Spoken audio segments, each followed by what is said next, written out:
بسم اللہ الرحمن الرحیم الحمد للہ وکفا وسلام علی عباده الذین اصطفى اما بعد یا ایها الذین آمنوا کتب علیکم الصیام کما کتب علی الذین من قبلکم لعلکم تتقون۔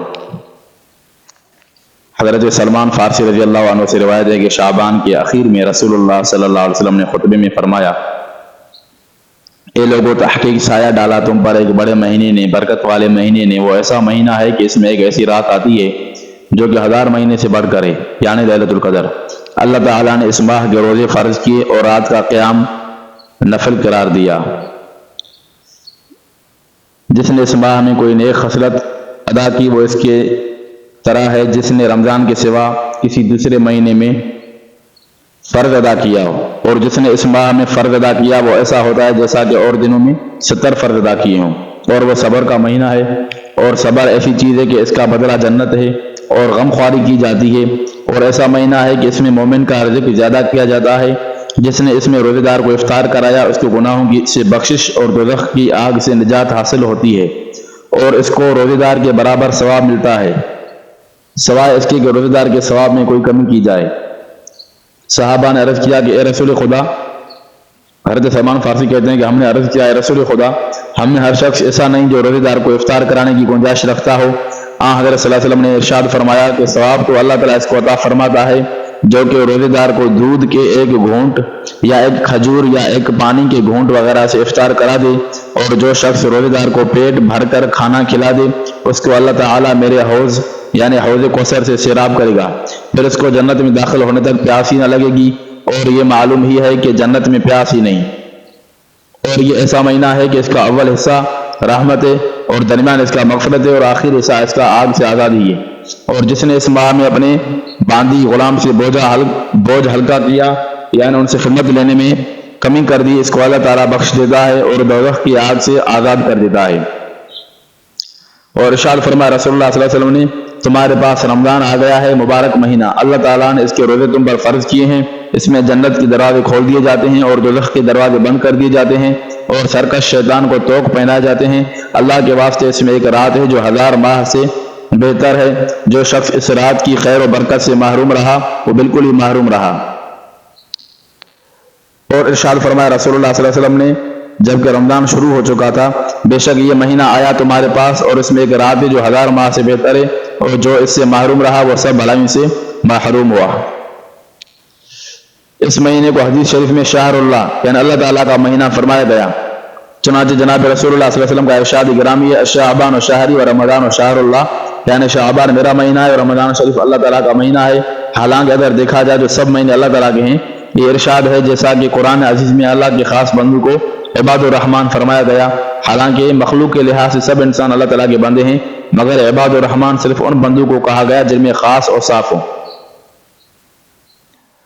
حضور صلی اللہ علیہ وسلم نے رمضان کو شہر اللہ اس لیے فرمایا کہ اس میں ایسی چند خصوصیات ہیں کہ جو دوسرے مہینوں میں نہیں ہیں۔ اس مہینے میں قرآن پاک نازل کیا گیا، اس مہینے میں سب مسلمانوں کو روزہ رکھنا فرض کیا گیا، اس مہینے میں شیطان اور سرکش جنات کو قید کر دیا جاتا ہے، اس مہینے میں دوزخ کے سب دروازے بند کر دیے جاتے ہیں، اس مہینے میں جنت کے سب دروازے کھول دیے جاتے ہیں، اس مہینے میں مومن کا رزق بڑھایا جاتا ہے، اس مہینے میں ہر دن رات میں مسلمان کی ایک دعا ضرور قبول ہوتی ہے، اس مہینے کی پہلی تاریخ سے آخر رمضان تک نماز فجر سے غروب آفتاب تک 70,000 فرشتے روزے داروں کی مغفرت کے لیے دعا کرتے ہیں۔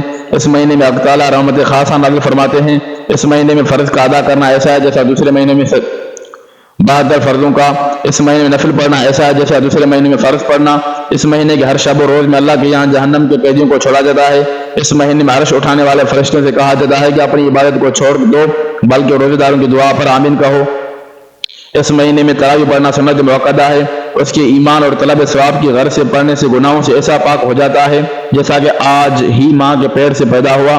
یہ مہینہ قیامت کے دن اللہ تعالیٰ کے دربار میں روزے رکھنے والوں کی شفاعت کرے گا جو قبول کی جائے گی۔ اس مہینے کے آخر میں اعتکاف سنت موقدہ ہے جس کا ثواب 2 حج اور 2 عمروں کی طرح ہے۔ اس مہینے میں ایک رات ہے جس کا نام لیلۃ القدر ہے، اس میں ایک رات کی عبادت 1000 مہینوں کی عبادت سے افضل ہے۔ اس مہینے کا پہلا عشرہ رحمت، دوسرا عشرہ مغفرت اور آخری عشرہ جہنم سے آزادی ہے۔ اس مہینے میں آدم علیہ السلام کی اولاد کے ہر عمل کو بڑھایا جاتا ہے، یہاں تک کہ ایک نیکی 10 گنا بلکہ 700 گنی تک ہو سکتی ہے۔ اس مہینے کے ہر شب و روز میں اللہ کے یہاں جہنم کے قیدی چھوڑے جاتے ہیں۔ جنت کے 8 دروازے ہیں، جن میں سے ایک دروازے کا نام باب الریان ہے، سوائے روزے داروں کے اس میں سے کوئی داخل نہیں ہوگا۔ اس مہینے کی آخری رات کو سب روزے داروں کی بخشش کی جاتی ہے۔ یہ چند خصوصیات ہیں جن کی وجہ سے رمضان کو شہر اللہ کا مہینہ فرمایا گیا ہے۔ حضرت ابو سعید خدری رضی اللہ تعالیٰ عنہ سے روایت ہے کہ رسول اللہ صلی اللہ علیہ وسلم نے فرمایا، جب رمضان کی پہلی رات ہوتی ہے تو آسمانوں کے دروازے کھول دیے جاتے ہیں، پھر ان میں کوئی دروازہ بند نہیں ہوتا یہاں تک کہ رمضان کی آخری رات ہو جاتی ہے، اور کوئی ایماندار بندہ ایسا نہیں جو ان راتوں میں سے کسی رات میں نماز پڑھے، مطلب جیسے تراویح، مگر اللہ تعالیٰ ہر سجدے کے عوض 1500 نیکیاں لکھتا ہے اور اس کے لیے جنت میں ایک گھر سرخ یاقوت سے بناتا ہے جس کے 60,000 دروازے ہوں گے، ان میں سے ہر دروازے کے متعلق ایک محل سونے کا ہوگا جو سرخ یاقوت سے آراستہ ہوگا۔ پھر جب رمضان کے پہلے دن کا روزہ رکھتا ہے تو اس کے سبب گزشتہ گناہ معاف کر دیے جاتے ہیں جو وہ رمضان گزشتہ کے ایسے ہی دن تک ہوئے ہوں، یعنی اس رمضان کی پہلی تاریخ سے پہلے رمضان کی پہلی تاریخ تک، اور ہر روز صبح کی نماز سے لے کر آفتاب کے چھپنے تک 70,000 فرشتے اس کے لیے مغفرت کی دعا کرتے ہیں۔ اور یہ جتنی نماز رمضان کے مہینے میں پڑھے گا، خواہ دن کو خواہ رات کو، ہر سجدے کے عوض ایک درخت ملے گا جس کے سائے میں سوار 500 سال تک چل سکے گا۔ ابو ہریرہ رضی اللہ عنہ نے حضور اکرم صلی اللہ علیہ وسلم سے نقل کیا ہے کہ میری امت کو رمضان شریف کے بارے میں 5 چیزیں مخصوص طور پر دی گئی ہیں جو پہلی امتوں کو نہیں ملی ہیں۔ ایک یہ کہ ان کے منہ کی بدبو اللہ کے نزدیک مشک سے زیادہ پسندیدہ ہے۔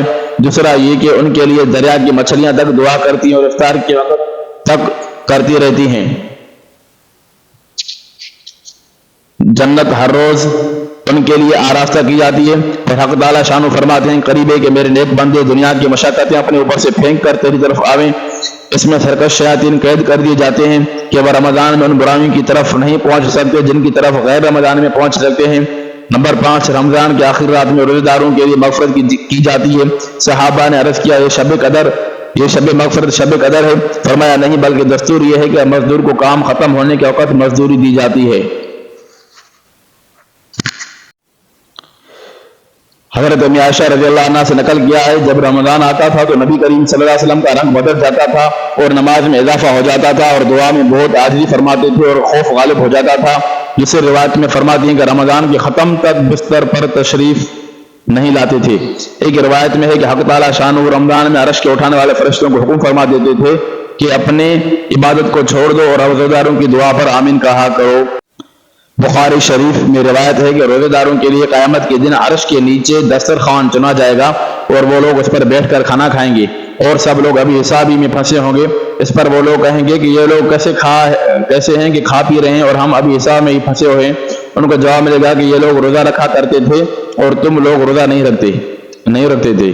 روزے کی نسبت اللہ تعالیٰ کا قانون تمام عبادتوں سے الگ تھلگ ہے، کیونکہ تمام عبادتوں کا ثواب فرشتوں کے ذریعے 10 سے 700 گنا تک دلوایا جائے گا، لیکن روزہ ہی ایک ایسی عبادت ہے جس کے بارے میں ارشاد ہوا ہے کہ روزے کا بدلہ میں خود دیتا ہوں، فرشتوں کا بھی واسطہ نہ ہوگا۔ اس سے زیادہ روزے داروں کے لیے اور کیا خوشی ہو سکتی ہے کہ وہ اپنی عبادتوں کا بدلہ اپنے مالک کے مبارک ہاتھوں سے پائیں گے، کسی غیر کو دخل تک نہ ہوگا۔ دنیاوی زندگی میں ہم سمجھتے ہیں کہ جو چیز سرکاری حکام کے ذریعے تقسیم کرائی جائے اس میں اور بادشاہ یا وزیر اعظم کے ہاتھ سے دی ہوئی چیزوں میں کتنا فرق ہوتا ہے۔ ذرا غور تو فرمائیے کہ قیامت کے دن اس ہولناک وقت میں جب کہ عوام تو عوام بلکہ انبیاء و اولیاء تک خدا کی عظمت و جلال سے سمے ہوئے ہوں گے اور خدا کی مخلوق اپنے گناہوں کی وجہ سے سخت پسینے میں ہوگی، کوئی گھٹنے تک، کوئی پورے کا پورا پسینے میں ڈوبا ہوا ہوگا، اور یہ سورج جس کی تپش آج اتنی دور سے پریشان کی دیتی ہے اس کا دن بالکل سروں کے اوپر کھڑا ہوگا، دماغ کھلا رہا ہوگا۔ ایسی نازک وقت میں خدا پاک کا خود اپنا کلام کسی کی شفاعت کرے اور روزے جیسا مبارک عمل کسی بندے کو بخشوائے، تو ایسے وقت میں جبکہ ڈوبتے ہوئے کو تنکے کا سہارا بھی بہت ہے، ان سفارشوں کا مل جانا کس قدر قیمتی اور نعمت ہوگا۔ السلام علیکم ورحمۃ اللہ وبرکاتہ۔